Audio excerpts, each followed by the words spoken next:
Hello everyone, स्वागत है आप सभी लोगों का हमारे चैनल अवी विजन में। आज हम सभी इस वीडियो के अंतर्गत जेएस मिल के स्वतंत्रता के सिद्धांत को समझने का प्रयास करेंगे। यदि आप चैनल पर नए हैं तो चैनल को सब्सक्राइब कर लीजिए for all the daily political science video updates. और यदि आपको चैनल के टेलीग्राम ग्रुप से जुड़ना है तो लिंक डिस्क्रिप्शन में दी हुई है, या फिर आप टेलीग्राम ऐप पर जाकर अवी विजन सर्च करें तथा हमारे चैनल के टेलीग्राम ग्रुप को सब्सक्राइब करके जुड़ सकता है। वहाँ आपको पॉलिटिकल साइंस से रिलेटेड पीडीएफ्स एवं इम्पॉर्टेंट नोट्स अवेलेबल होंगे। और यदि आपको इस टॉपिक का भी पीडीएफ चाहिए तो आपको हमारे चैनल के टेलीग्राम ग्रुप पर ही मिल जाएगी। तो आइए स्टार्ट करते हैं आज के इस वीडियो को। ये मेरे बारे में कुछ इन्फॉर्मेशन है, तो आइए स्टार्ट करते हैं। देखिए, जॉन स्टुअर्ट मिल के डॉक्ट्रिन ऑफ लिबर्टी, स्वतंत्रता का सिद्धांत क्या कहता है। आइए सबसे पहले इसके इंट्रोडक्शन को देख लेते हैं।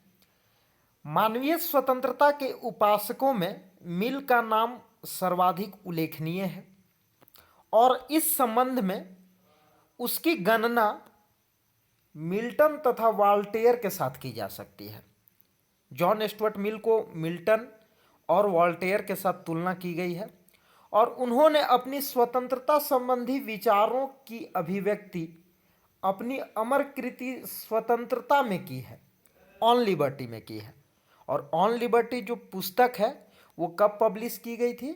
ऑन लिबर्टी पुस्तक इनकी पब्लिश हुई थी 1859 में।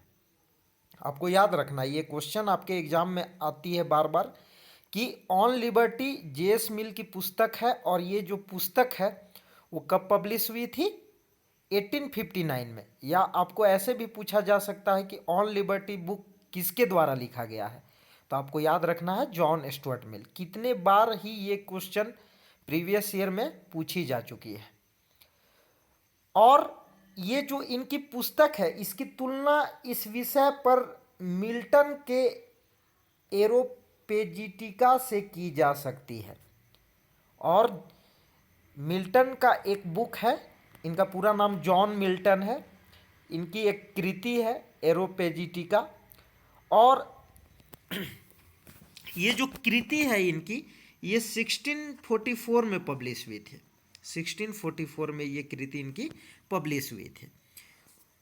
और इस कृति में वे अपने कुछ स्वतंत्रता संबंधी विचारों को समावेशित करते हैं और स्वतंत्रता संबंधी विषयों के बारे में इसमें बतलाया गया है। इसलिए जेएस मिल के ऑन लिबर्टी पुस्तक को इस पुस्तक के साथ तुलना की गई है। एक बात आप सभी और याद रखिएगा कि ये जो जॉन मिल्टन है वो एक इंग्लिश पोएट है। ये एक इंग्लिश पोएट हैं और इन्हीं की कृति है एरोपेजिटिका और इसमें स्वतंत्रता संबंधी विषयों के बारे में वो उल्लेख करता है। नेक्स्ट है, मिल ने अपनी पुस्तक ऑन लिबर्टी में जिस स्वतंत्रता का समर्थन किया उसका आधार सुख का सिद्धांत है। जॉन स्टुअर्ट मिल ने ऑन लिबर्टी पुस्तक में जिस स्वतंत्रता का समर्थन किया है उसका आधार क्या है? सुख का सिद्धांत है। और उनका मत है कि विभिन्न व्यक्तियों को विभिन्न कार्यों से सुख की प्राप्ति होती है, अतः उनके सुख में अधिकतम वृद्धि करने हेतु उन्हें अधिकतम स्वतंत्रता प्राप्त होनी चाहिए।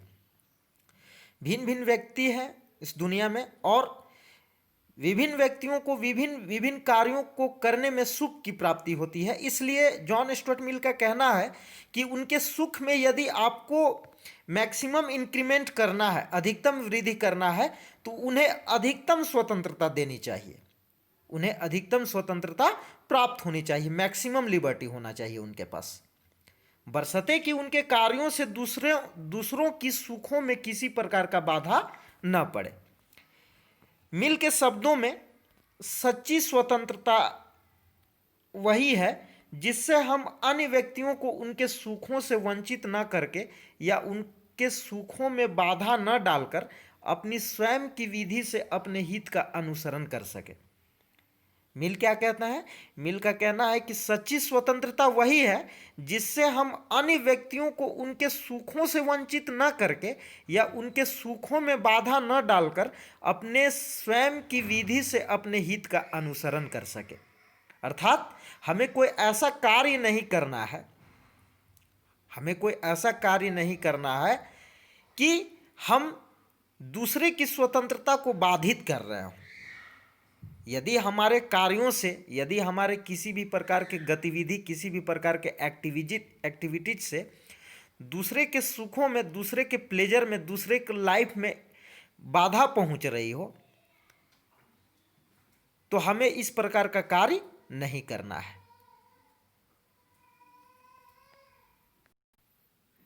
आगे वो कहता है कि मानव जाति का इस बात से अधिक हित हो सकता है कि वह प्रत्येक व्यक्ति को अपने इच्छा के अनुसार अपना जीवन व्यतीत करने की आज्ञा दे, न कि इस बात से कि वह शेष व्यक्तियों की इच्छा के अनुसार उसे अपना जीवन व्यतीत करने के लिए बाध्य करे। उनका कहना है कि मानव जाति का हित, मानव जाति की भलाई इसी में है कि वह प्रत्येक व्यक्ति को अपने इच्छा के अनुसार अपना जीवन व्यतीत करने की आज्ञा दे। सभी लोग अपने अनुरूप अपना जीवन व्यतीत करें, अर्थात सभी लोगों को मैक्सिमम लिबर्टी देने की ये बात कर रहा है। जैसा कि आपको पता होगा और शायद नहीं पता हो तो आप जान लीजिए कि John Stuart Mill negative liberty के समर्थक हैं, अर्थात नकारात्मक स्वतंत्रता के समर्थक हैं वो। इसलिए वे व्यक्तियों को फ्रीडम ऑफ चॉइस देते हैं, अर्थात व्यक्ति को चयन की स्वतंत्रता प्राप्त होनी चाहिए। व्यक्तियों को अपने पसंद के अनुसार, अपने रुचि के अनुरूप जीवन व्यतीत करने की स्वतंत्रता होनी चाहिए। इसलिए जॉन स्टुअर्ट मिल यहाँ ये बात करते हैं कि प्रत्येक व्यक्ति को अपने इच्छा के अनुसार अपना जीवन व्यतीत करने की स्वतंत्रता होनी चाहिए, न कि इस बात से कि वह शेष व्यक्तियों की इच्छा के अनुसार उसे अपना जीवन व्यतीत करने के लिए बाध्य करे। कोई भी व्यक्ति का ये अधिकार नहीं है कि वो किसी व्यक्ति को दूसरे के अनुसार, दूसरे के अनुरूप जीवन व्यतीत करने के लिए बाध्य कर सके। अतः उपर्युक्त कथन से यह स्पष्ट है कि मिल ने जिस स्वतंत्रता का समर्थन किया है उसका आधार व्यक्ति का सुख है और उसका स्वरूप व्यापक होते हुए भी नियंत्रित है। जॉन स्टुअर्ट मिल ने लोकप्रिय सरकार, सरकारी कर्मचारी और अत्याचारी राज्य की शक्तियों पर प्रतिबंध लगाना चाहा है और उनका मत है कि किसी भी व्यक्ति के व्यक्तित्व का संपूर्ण विकास स्वतंत्रता के अभाव में संभव नहीं है। जब तक एक व्यक्ति को लिबर्टी नहीं दी जाएगी, राइट्स टू लिबर्टी नहीं होगी उसके पास, तब तक उस व्यक्ति के व्यक्तित्व का संपूर्ण विकास संभव नहीं है। स्वतंत्र वातावरण में ही व्यक्ति अपने व्यक्तित्व का विकास कर सकता है। और इसीलिए जॉन स्टुअर्ट मिल का एक फेमस स्टेटमेंट है इस संबंध में कि प्रत्येक व्यक्ति अपने ऊपर, अपने शरीर और मस्तिष्क का संप्रभु है। प्रत्येक व्यक्ति अपने ऊपर, अपने शरीर और मस्तिष्क का संप्रभु है। Over himself, over his own body and mind the individual is sovereign. अर्थात दूसरे शब्दों में इसे आप कह सकते हैं कि व्यक्ति अपने मन का मालिक खुद है, व्यक्ति अपने शरीर का मालिक स्वयं है। वह स्वयं अपने विवेक के आधार पर, वह स्वयं अपने विवेक का प्रयोग करते हुए अपने बारे में अच्छा या बुरा सोच सकता है कि उसके लिए क्या अच्छा है और उसके लिए क्या बुरा है, वो स्वयं सोच सकता है। स्टेट को या किसी अन्य इंडिविजुअल को उसके बारे में सोचने की कोई आवश्यकता नहीं है।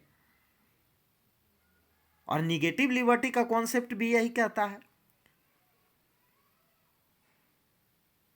कि व्यक्ति को स्वतंत्र छोड़ देना चाहिए, व्यक्ति को स्वतंत्र छोड़ देना चाहिए। व्यक्ति के जीवन में किसी भी प्रकार का प्रतिबंध नहीं होना चाहिए, प्रतिबंधों का अभाव होना चाहिए।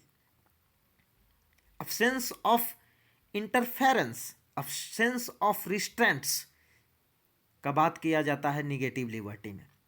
तो चूंकि John Stuart Mill negative liberty के समर्थक है, सपोर्टर है, तो वो कहते हैं कि व्यक्ति अपने शरीर और मस्तिष्क का मालिक स्वयं है, वो अपने मन का मालिक स्वयं है, इसलिए उसके जीवन में किसी भी प्रकार का प्रतिबंध नहीं होना चाहिए।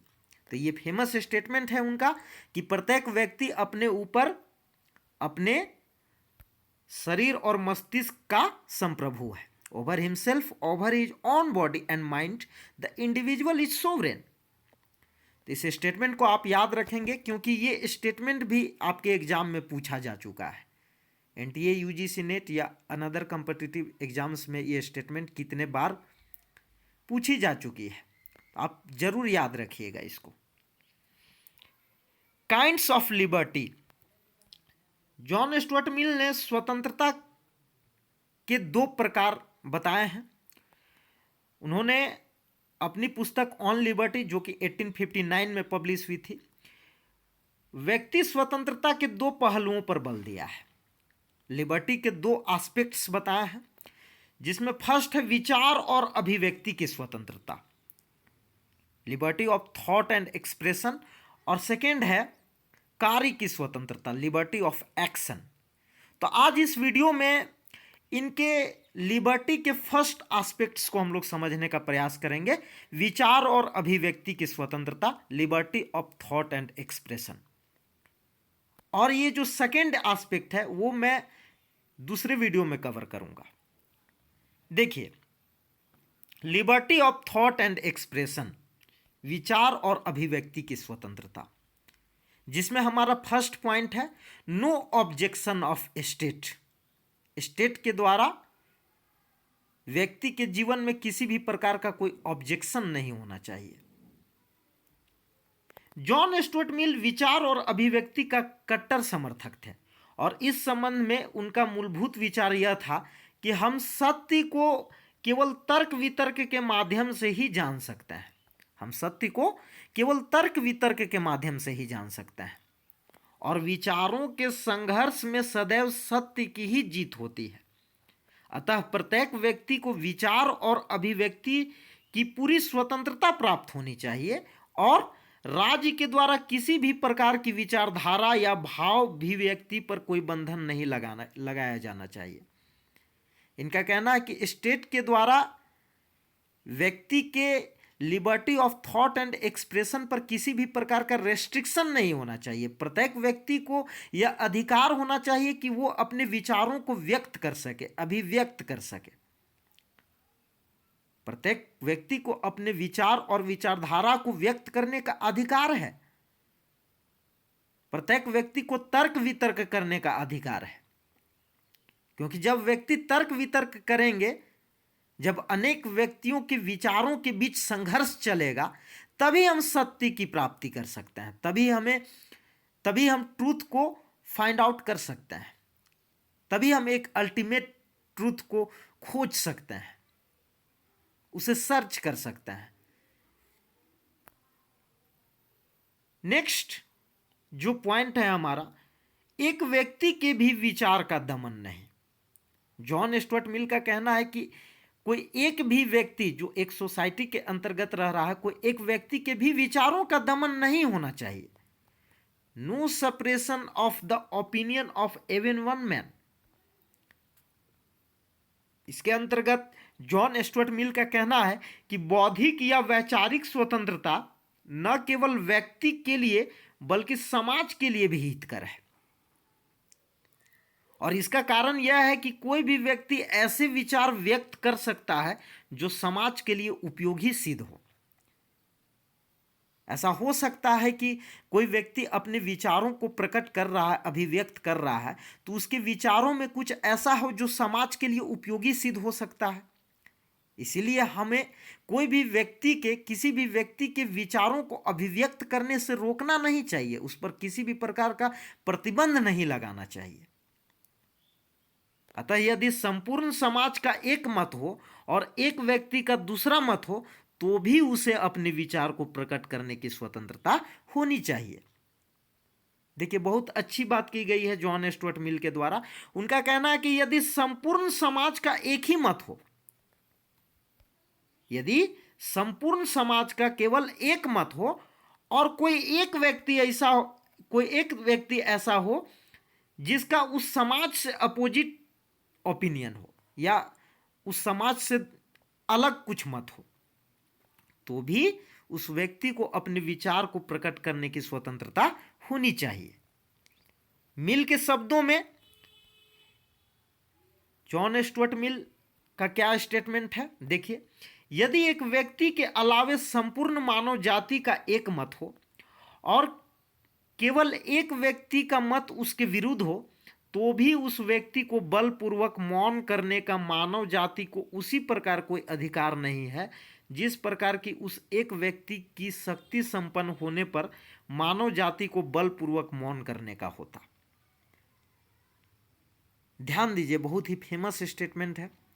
उनका कहना है कि यदि एक व्यक्ति के अलावे संपूर्ण मानव जाति का एक मत हो और केवल एक व्यक्ति का ऐसा मत हो जो संपूर्ण मानव जाति से अपोजिट हो, उसका जो ओपिनियन है वो संपूर्ण मानव जाति से अपोजिट हो, तो भी उस व्यक्ति को बलपूर्वक मौन करने का मानव जाति का कोई अधिकार नहीं है।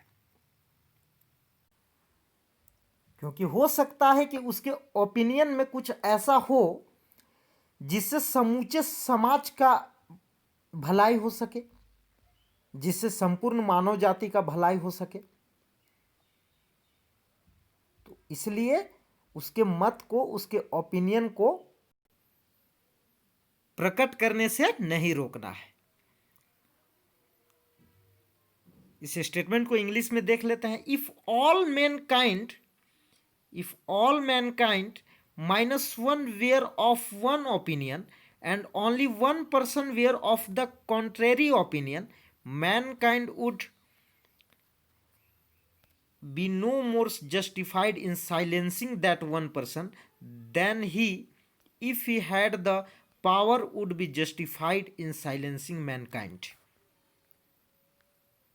इसका मतलब आप समझ ही गए हैं कि यदि एक व्यक्ति के अलावे संपूर्ण मानव जाति का एक मत हो और केवल एक व्यक्ति का मत उसके विरुद्ध हो तो भी उस व्यक्ति को बलपूर्वक मौन करने का मानव जाति को उसी प्रकार से कोई अधिकार नहीं है जिस प्रकार की उस एक व्यक्ति की शक्ति संपन्न होने पर मानव जाति को बलपूर्वक मौन करने का होता। यदि वो व्यक्ति शक्ति संपन्न होता तो उसे भी कोई अधिकार नहीं रहता कि वह अकेले पूरे संपूर्ण मानव जाति के मत को सप्रेस करे या उसे मौन करे। सेम उसी प्रकार से उसे भी कोई अधिकार नहीं रहता। आई होप कि इस स्टेटमेंट को आप समझ पाए होंगे। नेक्स्ट है, स्वतंत्रता किसके लिए चाहिए? तो जॉन स्टुअर्ट मिल का कहना है कि स्वतंत्रता सत्य की खोज के लिए चाहिए।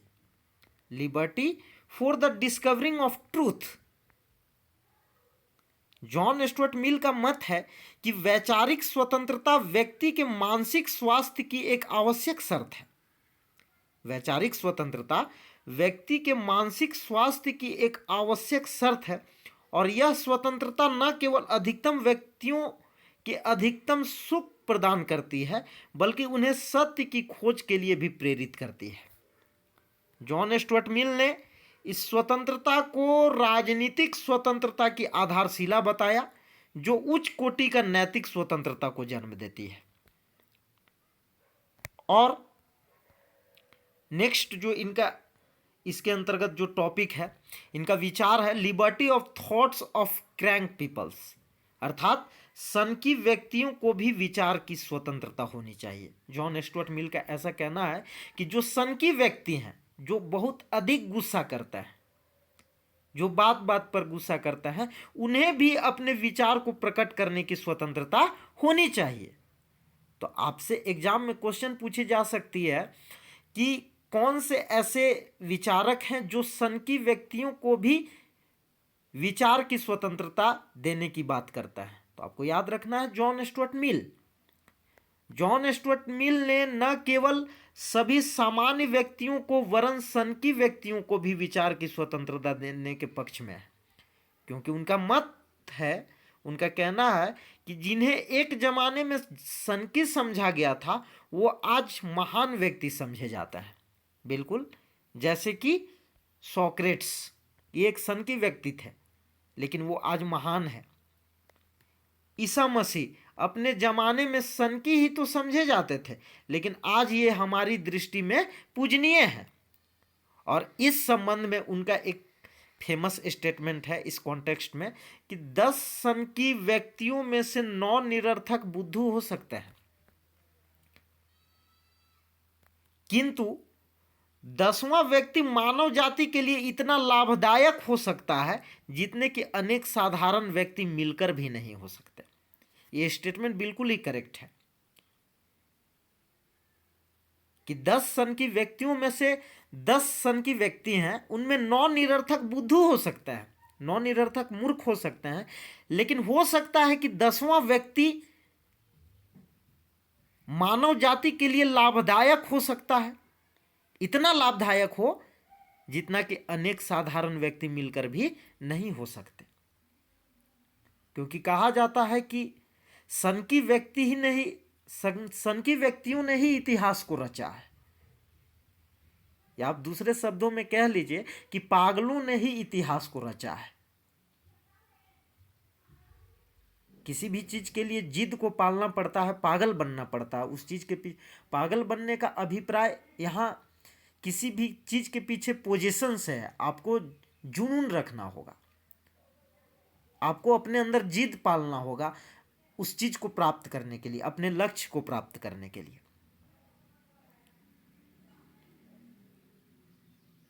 और जितने भी सनकी व्यक्ति हैं उन्होंने ही इतिहास को रचा है, वे ही इतिहास का निर्माण करते हैं। अन्यथा समझदार व्यक्ति तो बैठकर इतिहास पढ़ने का कार्य किया करता है।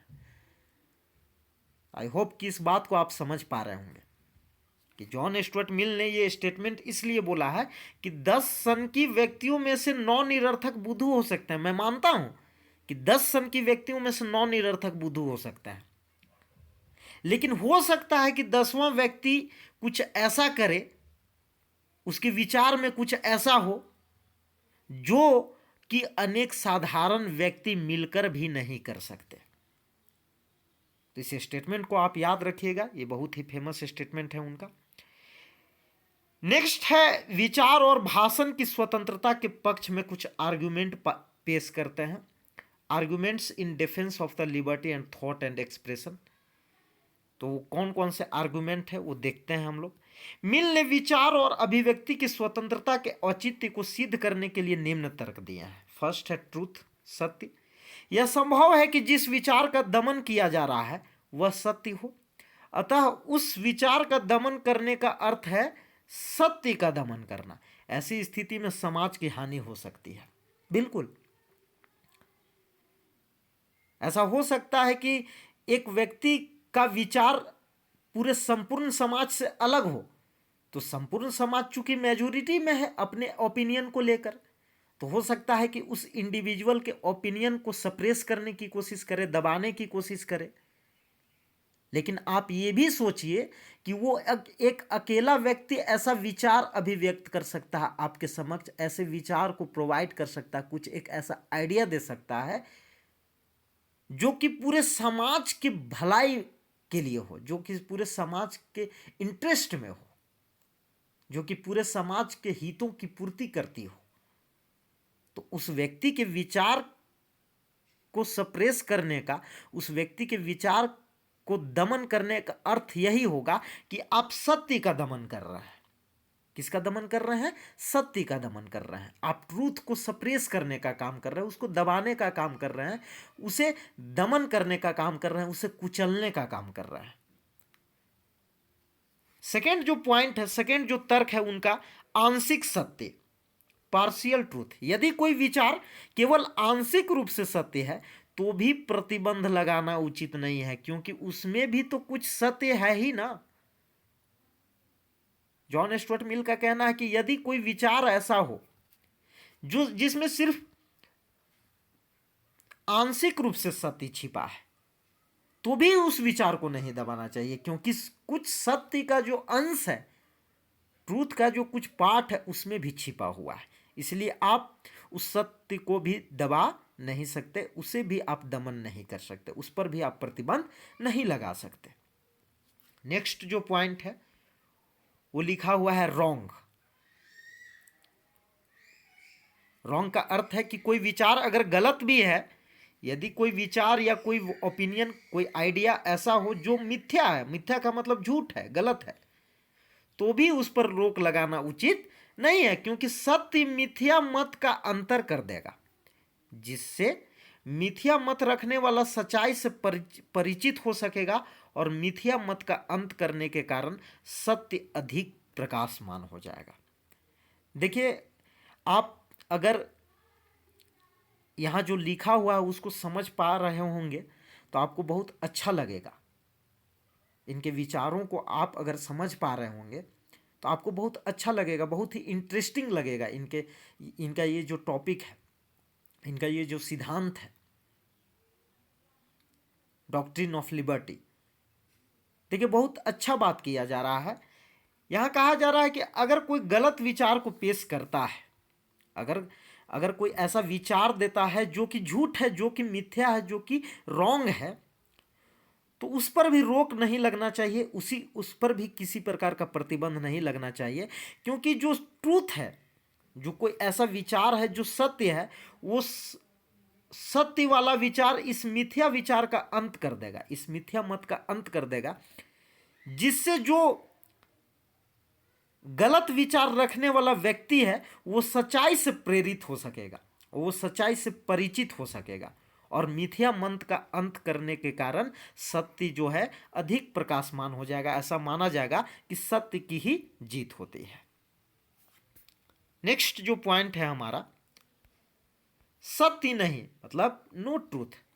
यह भी संभव है कि जो विचार अति दीर्घ काल से सत्य माने जा रहे हैं वो सत्य ना हो, जैसे कि हमारे परंपरा, जैसे कि हमारी अंधभक्ति।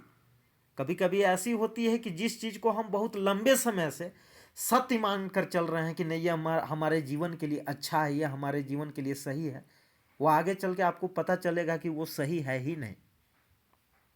तब इस स्थिति में जॉन स्टुअर्ट मिल का क्या कहना है? तो जॉन स्टुअर्ट मिल का कहना है,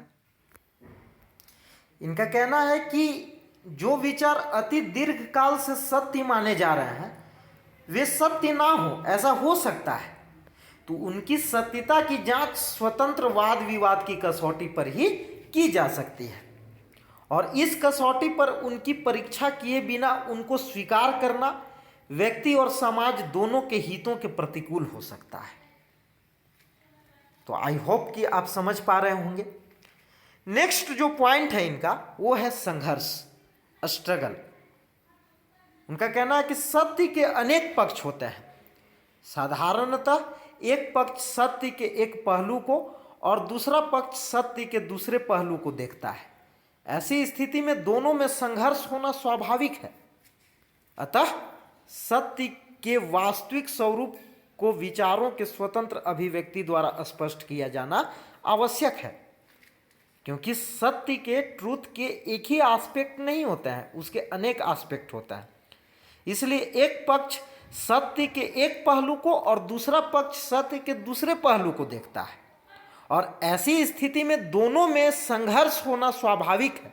अतः सत्य के वास्तविक स्वरूप को विचारों के स्वतंत्र अभिव्यक्ति द्वारा स्पष्ट किया जाना आवश्यक है। जब दोनों में संघर्ष होगा तभी एक अल्टीमेट ट्रूथ हम लोगों के समक्ष उभर कर आएगा। नेक्स्ट जो पॉइंट है इनका है नए विचारों का जन्म, बर्थ ऑफ न्यू थॉट्स। इनका कहना है कि व्यक्ति अपने विचारों को व्यक्त करके ही समाज के प्रचलित आदर्शों, मान्यताओं, परंपराओं, रीति रिवाजों और विचारधाराओं के स्थान पर नई परंपराओं, आदर्शों और विचारधाराओं को जन्म देने का प्रयास करता है।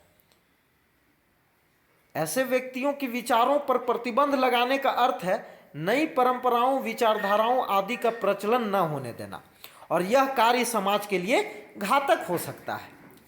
जब नए नए विचार, नए नए थॉट्स, नए नए आइडियोलॉजी, नए नए ट्रेडिशंस नहीं आएंगे तो हमें कैसे पता चलेगा कि वो जो आइडियोलॉजी है, वो जो आइडिया है, वो समाज के लिए हो सकता है कि बेहतर सिद्ध हो। तो यदि हम उस आइडियोलॉजी को रोकने का प्रयास करेंगे, उस पर प्रतिबंध डालने का प्रयास करेंगे, तो वो हो सकता है कि समाज के लिए घातक सिद्ध हो। तो देख लेते हैं कुछ कंक्लूजन को भी हम लोग देख लेते हैं, निष्कर्ष कि अभी तक हम लोगों ने क्या सीखा, क्या इसका निष्कर्ष होना चाहिए। तो यहाँ कहा जा रहा है कि विचार और अभिव्यक्ति की स्वतंत्रता का समर्थक बनकर जॉन स्टुअर्ट मिल ने वास्तव में इंग्लैंड की संसदात्मक पद्धति और इंग्लैंड के विचार विमर्श में विश्वास को मान्यता दी है। और मिल के शब्दों में विचार की अभिव्यक्ति का दमन करने का एक विशिष्ट दोष यह है कि ऐसे मानव जाति को आगामी और वर्तमान पीढ़ियों को लूटना है। तो मिल के इस स्टेटमेंट के साथ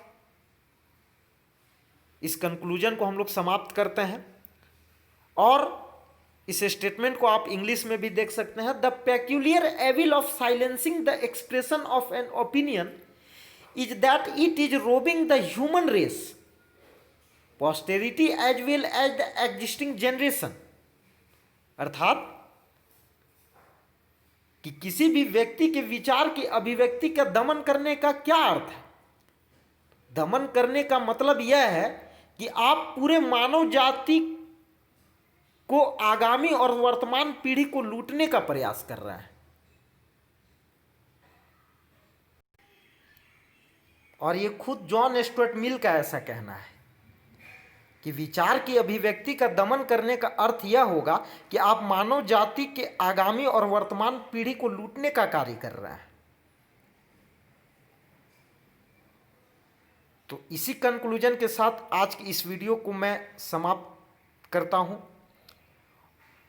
आशा करता हूं कि आपको यह वीडियो अच्छी लगी होगी और इसमें जो स्टेटमेंट हैं और जो इम्पोर्टेंट बुक्स का जिक्र मैंने किया उन सभी को आप ध्यान में रखने की कोशिश करेंगे। तो आई होप कि आपका जॉन स्टुअर्ट मिल के जो स्वतंत्रता संबंधी विचार हैं वो क्लियर हो पाया होगा। और अगर आपको किसी भी तरह का डाउट हो तो आप कमेंट बॉक्स में अपने डाउट को ज़रूर मेंशन करें, वहाँ से भी मैं आपके डाउट को क्लियर करने का प्रयास करूँगा। देखिए, इसे डिटेल में पढ़ाने का मेरा अभिप्राय यही है कि आप सबसे पहले अपने कॉन्सेप्ट को बिल्ड करें, तभी आप किसी भी प्रकार के एग्ज़ाम को क्रैक कर सकता है। किसी भी एग्ज़ाम को क्रैक करने के लिए आपको मेहनत करना होगा, संघर्ष करना होगा। आप ऊपर ऊपर पढ़कर और आप चाहेंगे कि हम एग्ज़ाम को क्रैक कर दें तो वैसा पॉसिबल नहीं है।